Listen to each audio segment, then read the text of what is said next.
Hello, আসসালামু আলাইকুম। আরও একটা নতুন ভিডিওতে আপনাদের স্বাগতম।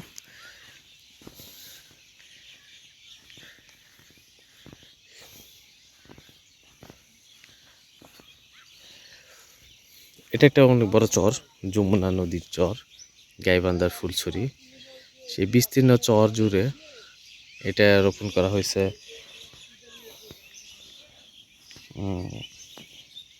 পেঁয়াজের ফুল বা পেঁয়াজের বীজ। সেখান থেকেই এই গাছ বড় হয়েছে। আল্লাহর কি নিয়ামত! পুরা চর যতদূর দৃষ্টি যায় শুধু পেঁয়াজ আর পেঁয়াজ। একজন কৃষক সেই পেঁয়াজে সার ছেটাচ্ছেন।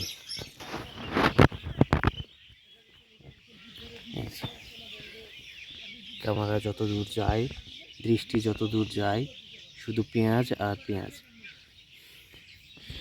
পেঁয়াজের বীজ রোপণ করা হয়েছে, যার ফলে এই গাছ। পেঁয়াজের সার দেওয়া হচ্ছে। কিছু কিছু জায়গায় একটু খারাপ হয়েছে, আর কিছু কিছু জায়গায় মাশাআল্লাহ অনেক সুন্দর হয়েছে। এই যে যতদূর দৃষ্টি যায় শুধু পেঁয়াজ আর পেঁয়াজ।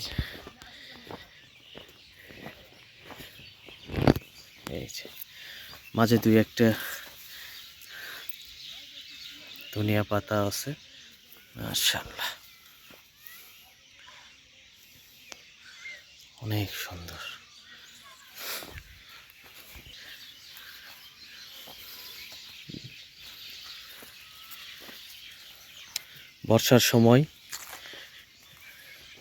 বর্ষার সময় পুরা নদী ভরপুর থাকে।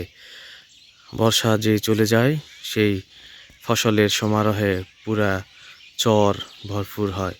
যতদূর দৃষ্টি যায় শুধু ফসল আর ফসল। অথচ কয়েকদিন আগেই পানি ভর্তি ছিল, ওইটা নৌকা চলাচল করত। আশেপাশে কোনো পানি সেচের কোনো নলকূপ নেই, তারপরেও কত সুন্দর ফসল হয়েছে। সবই আল্লাহর নিয়ামত, মাশাআল্লাহ। শুধু পেঁয়াজ আর পেঁয়াজ।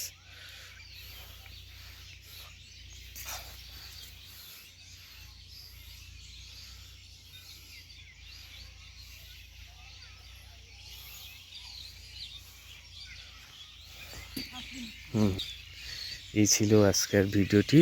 যদি ভিডিওটি ভালো লাগে তাহলে অবশ্যই লাইক এবং শেয়ার করবেন, এবং নেক্সট ভিডিওটি দেখার জন্য অবশ্যই চ্যানেলটি সাবস্ক্রাইব করবেন, এবং ফেসবুক পেজ সেলিম খান অফিসিয়াল অবশ্যই একটা ফলো দিবেন। আজকে এখান থেকে বিদায় নিচ্ছি। আল্লাহ হাফেজ।